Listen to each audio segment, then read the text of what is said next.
이제는 이런 대학교조차도 의미가 없고 저는 취업도 크게 의미가 있어지느냐 없느냐 이렇게 좀 생각이 드는데 그만큼 안 본다고 하지만 암암리에 다 본다.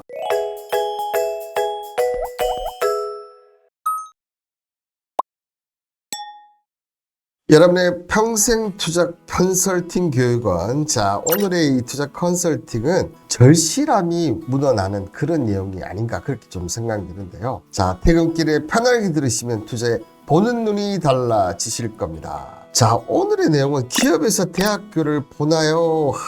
정말 저도 저럴 때가 있었다 생각이 드는데 물론 저는 대학교를 갔기 때문에 고졸 입장에서 보면 대학교를 꼭 가야 되나 이런 쪽 한번 의견을 물어보신 것 같은데, 자, 질문자 내용을 한번 확인을 해보면요, 공대를 나와서 삼성전자를 지원한다고 쳤을 때 지원자 A, B가 있고 A는 이름 모르는 취접대 전자공학과, B는 서울 명문대 전자공학과 나왔다. 이런 식으로 기업에서 대학교를 어디 나왔는지 알 수 있나요? 막 블라인드 테스트 그런 것 때문에 출신 학교 이런 거 다 가리고 학과만 보는 면접 보지 않나요? 이렇게 하는데, 자, 면접자들이 이력서를 갖고 있기 때문에 어느 대학교를 나오는지를 꼭 다 보고 있습니다. 그런데 자, 삼성전자는 아시다시피 우리나라 최초로 대졸 출신 학력을 깨버리면서 고졸 출신 또 뽑았어요. 그죠? 여러분들이 다 아는 삼성전자, 누구나 가고 싶어하는 삼성전자, 저는 개인적으로 아닙니다. 저는 개인적으로 아니지만 이 삼성전자가 아시다시피 마누라와 자식만 빼고 다 받거나, 제가 한번 방송에서 언급을 드렸어요. 그죠? 고 이건희 회장이 이 프랑크푸르트 선언 이후에 이 대졸 출신을 빼버리고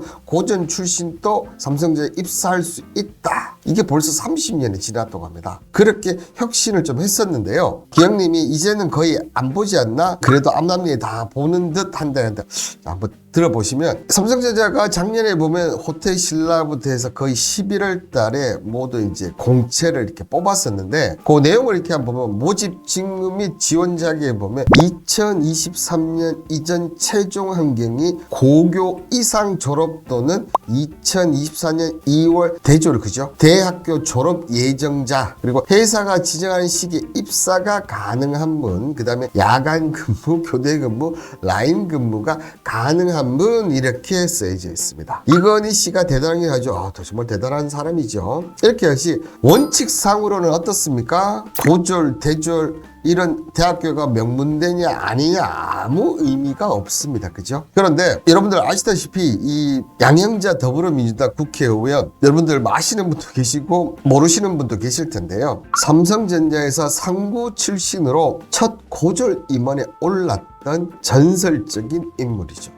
상구 출신도 충분히 가능하다는가. 그런데 조금 이제 다른 부분들이, 지금은 그런 게 아니지만 예전 같으면 이제 어떻게 보면 저보다 연배가 조금 높은 쪽 같은 경우는 머리가 좋음에도 불구하고 상고라든지 여상을 가는 케이스가 많았었습니다. 이유는 단단합니다. 돈이 없고 그 다음에 여기 가면 바로 직장을 잡을 수 있었다는 이런 이유 때문에 인문계보다 오히려 상고라든지 여상이라든지 이런 쪽에 가서 은행, 그 다음에 금융사, 증권회사 등등 이런 쪽에 많이 취업을 했었어요. 그래서 양인자 민주당 의원이 그쪽인지 아닌지는 모르겠지만 어쨌든 고졸 출신으로 임원까지 오를 정도로 엄청난 인물이 되었다는 거죠. 그렇기 때문에 실상을 보면 안 보는 게 맞다는 거죠. 제가 이제 그 증권회사 이제 입사할 때만 해도 제가 IMF 졸업을 했거든요. 이때는 대기업에 취직을 됐더라도 취소 결정이 내렸어요. 그래서 거의 저희는 1년간 어떻게 보면 좀 허송세월을 좀 했는데, 그 이후에 이제 저도 이제 면접을 여러 군데 봤었죠. 여러 군데 볼 수밖에 없고, 그때 제 기억에 이제 임팩트가 좀 난 게 이제 증권사 면접을 보는데, 지금 또 있는 걸로 알고 있어요. 지역별 커트가 있지 않습니까? 그런데 이 지역별 커트에서도 만약에 저는 이제 경상도 출신이니까 그 당시만 해도 경북대, 영남대 이렇게 있습니다. 그죠? 그 다음에 대구대도 있고 계명대학교도 있겠는데, 그 밑에는 아예 원서에서 합격 통지가 나오지가 않습니다. 그런데 일단 합격은 이 경북대랑 영남대 다 붙이거든요. 근데 여기서 최종 합격자는 거의 대부분 뭡니까? 경북대만 합격을 시킵니다. 신기하지 않습니까? 그런데 간혹가다 이 영남대를 합격하는 케이스가 있습니다. 간혹가다. 거의 대부분은 경북대를 합격시키는데 간혹가다 이 영남대를 합격하는 케이스가 있습니다. 과연 어떤 케이스가 했을까요? 그게 바로 우리나라의 참 병폐 중에 하나인 혈연, 학연. 이 학연 때문에 영남대가 한 번씩 합격하는 케이스가 있다는 거죠. 근데 지금 어떻게 보면 고졸이든 대졸이든 이런 게 분명히 없어졌는데 불구하고 혈연, 학연, 뭐 지연 이런 거 있지 않습니까? 지연은 최근에 많이 좀 없어요. 이 혈연과 학연은 어쩔 수 없는 병폐가 아닌가 진짜. 그리고 흡연, 아하. 그렇다 보니까 이 혈연, 학연, 지연이 안 본다고는 하지만 암묵적으로 지금 기존에 여러분들이 뭐 선호하는 대기업들이라든지 금융 쪽이나 이런 쪽에 보면 특히나 고학력자 대학교 쪽에서 서울 쪽이 많고 지방에 있다 하더라도 예전 같으면 이제 국공립대 이런 쪽이 좀 많습니다. 그런 결과가 나타나는 케이스가 가장 큰 데가 어디입니까? 지금 이렇게 돼 있지 않습니까? 2024년대 국내 대학 순위를 보면 1위가 서울대, 2위가 연세대, 3위가 성균관대, 그리고 4위가 한양대, 5위가 고려대, 고려대가 5위까지 떨어졌어요. 전 좀 의외긴 하지만 고려대가 많이 떨어졌네요. 그 다음에 6위가 이화여대, 7위가 건국대, 8위가 경희대, 9위가 동국대, 그 다음에 10위가 중앙대입니다. 이 외에도 모든 이 입시생들이 어떻게 하고 있습니까? 다들 인서울 하고 있어요. 인서울이 아니면 대학교가 의미가 없는 지금 시대. 여러분들 맞지 않습니까? 그죠? 그 정도로 지금 대학교가 완전히 달라졌어요. 또 옛날 얘기하면 또 라떼 얘기하시다가 여러분들 안 좋아하실 수도 있는데요. 절대만 해도 대학교 비하 발언 절대 아닙니다. 제가 절대 아니라는 거 꼭 이해해 주시고 건국대, 동국대, 그 다음에 국민대, 여기 국민대는 없네요. 이 국민대까지 해서 저희는 뭐라고 불렀냐고 하면 삼국대라고 불렀습니다. 삼국대. 야, 내가 지방에 뭐 경대, 뭐 대구 같으면 경대, 영대 가지 이 삼국대 절대 가지 않는다. 자, 이렇게 얘기를 했고, 그러니까 하나만 또 더 얘기를 드리면 세상이 이렇게 많이 바뀌었다는 겁니다, 여러분들. 솔직히 저희 때만 해도 이 서울대, 그 다음에 연세대, 성균관대, 고려대학교, 그 다음에 이화여대 요 정도를 제외하고는 어떻게 되는 줄 아십니까? 야, 뭐 굳이 서울에 있는 대학교 왜 가? 뭐 저도 개인적으로는 서울 연고대까지는 아니었지만 그 밑에는 어떻게든 갈 수 있었거든요. 그런데 야, 그거 뭐 갈 이유가 뭐 있냐? 이렇게 저희 때는 이렇게 했었어요. 근데 그게 이제 점점 변하면서 저도 이제 큰딸이 지금 대학생인데요. 대부분 다 이제 서울로 이렇게 하려고 하는 마음이 크더라고요.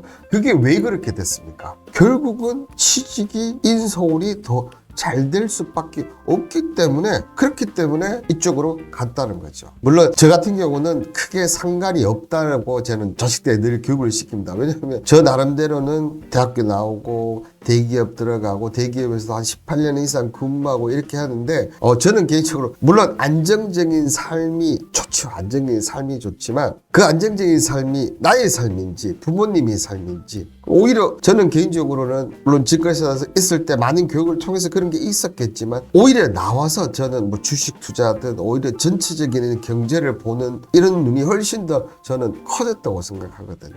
그런 점에서 뭐 생각의 차이는 있을 수는 있겠지만 결국은 취직됩니다. 근데 앞서 AI 관련해서 막 아는 얘기를 해서 지금 거의 이제 무인화 쪽으로 이제 가고는 있겠지만 그럼에도 불구하고 우리나라 인구 감소 속도를 봤을 때는 엄청납니다. 세계에서 가장 빠른 나라 중에 하나니까. 이제는 이런 대학교조차도 의미가 없고 저는 취업도 크게 의미가 있어지느냐 없느냐 이렇게 좀 생각이 되는데, 그만큼 안 본다고 하지만 학벌은 안 보는데 그 학벌이 그 사람이 지적 수준이 된다. 그리고 암암리에 다 본다. 무명님이 얘기하셨는데 암암리에 결국은 다 보고 있다는 거죠.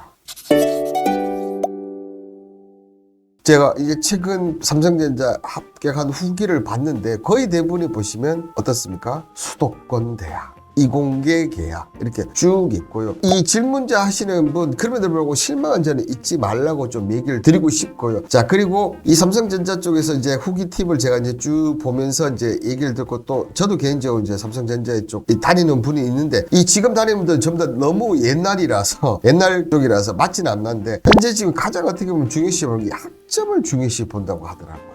자, 학점을 중요시 보고 그리고 미리미리 준비하는 거. 자, 삼성전자에 최종 합격할 수 있었던 가장 큰 요소는 무엇입니까? 근데 미리미리 준비했던 것이 가장 큰 요소다. 그러니까 벌써 2학년부터 준비를 하는 것이 성공 확률이 가장 높다고 얘기를 합니다. 자, 그러면서 취업 시즌은 여러 기업에 자기소개 쓰고 인적성 공부를 하며 면접 준비를 해야 되는데 각 단계별로 텀이 길거나 해당 기간에 맞춰 준비를 시작하면 시간이 굉장하게 보답할 수밖에 없다. 그러한 매우 중요한 시일 어학 점수가 부족해 어학 준비를 하거나 자기소개서를 처음 써보는데 시간적인 효율성을 사용하지 못할 경우 다른 준비된 지원자들에게 기업에서 확인할 지원자나 성적 등을 펼쳐 볼 수가 없다. 그러니까 미리미리 준비하는 게 가장 중요한 거. 그게 대부분 2학년부터 먼저 시작하고 그러면서 학점 관리를 잘 하시라. 불나방님이 뭘 하든 노비 생활해야 되는데 2학년이면 대감집 머슴 생활하는 게 나으니까 죄다 노력하는 거지 않을까 이렇게 얘기를 하시네요. 머슴 생활. 불나방님 얘기가 참 저는 마음이 와닿는 것 같네요. 저도 머슴 생활을 20년 넘게 했었으니까. 근데 뭐 어쨌든 중요합니다. 이 삼성전자에 취직을 하느냐, 그다음에 그게 아니면 중소기업에 취직을 하느냐. 어떻게 보면 이 두 가지에서 여기는 인력난이 엄청 심해요. 중소기업은 어떻게 보면. 근데 전부 다 이 대기업에 가려고 하는 이유 첫 번째는 결국은 연봉이죠. 연봉 차이가 꽤 큽니다. 그리고 저는 가장 큰 게 다른 사람의 이목이 아닌가 그렇게 좀 생각이 들고 이 두 가지 때문에 대기업 따지면 오 이렇게 얘기하고 중소기업 네 이 차이 아닙니까 여러분들? 네 그럼에도 불구하고 대기업에 있는 거와 중소기업에 있는 장단점은 분명히 많이 있습니다. 정말 대기업 있으면 정말 내가 엄청나게 뛰어나야지만 마지막까지 올라갈 수 있다 이런 부분이 있고 중소기업에 있으면 대기업보다는 그게 훨씬 더 쉽다는 게 장단점이 있고요. 그리고 솔직히 삼성전자에서 임원다는 거 정말 힘들어요. 근데 중소기업에서 임원다는 거 두 개를 생각해 본다면 또 달라지는 부분들이 분명히 있습니다. 그런 부분들을 한번 고려해 보시라고 얘기를 좀 드리겠고 그리고 물론 직장 중요합니다. 근데 앞서 누가 얘기하셨죠? 불나방님이 노비 생활이라고 하죠. 맞습니다. 노비 생활. 직장인들 같은 경우는 워렌 버핏이 그렇게 얘기를 했습니다. 내가 잠자는 시간에 돈 버는 방법을 만들지 못하면 나는 평생 돈을 벌어야 돼. 그게 어떻게 보면 직장인 생활이라는 거죠. 그러니까 여러분들 꼭 직장 생활을 하든 아니면 뭐 젊었을부터 어떻게 보면 청년 생활을 하든지 아니면 뭐 자영업을 하든지 다 경험을 해보면 좋은데 분명하게 제가 여기서 얘기해 드리는 부분은 직장 생활하면서도 내가 돈 버는 방법을 꼭 만들어 놓으시라는 거예요. 그게 뭐 부동산이 되셔도 좋고 주식이 되셔도 좋고 뭐 암호화폐가 되셔도 좋고 뭐 이게 아니면 뭐 유튜브 방송을 해서 나는 돈을 벌겠다. 이게 아니면 뭐 다른 투자를 해서 나는 돈을 벌겠다. 다 좋아요. 꼭 만드시라는 거죠. 그게 아니면 지금 우리나라에서 어떻게 보면 가장 문제되는 게 뭐냐 하면 뭐 노령 인구가 많이 늘어나는 것도 분명히 문제긴 문제입니다. 그런데 이게 제가 가장 좀 싫어하는 건데 이 일본과 우리나라의 가장 차이점이 지금 일본의 노령 인구는 부자가 많아요. 근데 우리나라의 노령 인구는 가난한 사람들이 훨씬 더 많습니다. 이게 어떻게 보면 점점점 노령 인구가 늘어나는데 우리나라가 노령 인구가 문제가 되는 점이 분명히 이런 점이 있어요. 또 여기 일본 같은 경우는 노인들이 거의 대부분 현금이나 아니면 은행에 다 넣어놓거든요. 근데 우리나라는 뭡니까? 다 부동산에 넣어놓고 이런 차이점이 있습니다. 물론 반대로 청장년층은 이 부분은 우리나라가 훨씬 일본보다 그죠? 일본은 저축을 안 한다고 하더라고요. 이런 부분은 분명히 다른 점은 있습니다. 그런데 결국은 중요한 것은 저금리가 이제 꾸준히 이어질 가능성이 있고 이제 부동산으로 투자 수익을 얻는 게 저는 끝나가는 날이 얼마 남지 않다고 계속해서 언급을 드리고 있습니다. 그죠? 그런 쪽으로 보면 직장 너무 목숨 걸지 마시고 내가 하고 싶은 일, 내가 할 일 이런 부분들 꼭 좀 생각하시면서 직장을 다니시라도 다른 쪽을 다니시라도 꼭 해봐야 되지 않나 그렇게 생각이 듭니다. 불나방 우리나라 노령세는 젊어서 자식한테 다 같이 바치고 버림받아서 거지돼 맞습니다. 그런 부분이 상당히 노후에 대한 대책이 전혀 없어요. 그냥 거의 대부분 아파트 한 채밖에 없는 게 안타까운 현실입니다. 그냥 어릴 때 돈 많이 벌어둬야 함 이렇게 얘기를 하시는데 자 돈도 돈이고 열심히 모으는 것도 좋지만 올바른 투자가 저는 가장 중요한 게 아닌가 생각해요. 그 올바른 투자 캠퍼스에서 책임지도록 하겠습니다. 자 오늘 투자 컨설팅 여기서 마치도록 하고요. 오늘 하루 모두 수고하셨고 내일 또 만나 뵙도록 하겠습니다. 여러분의 투자 도움이 되는 투자 캠퍼스 홍반장 여러분들 안녕.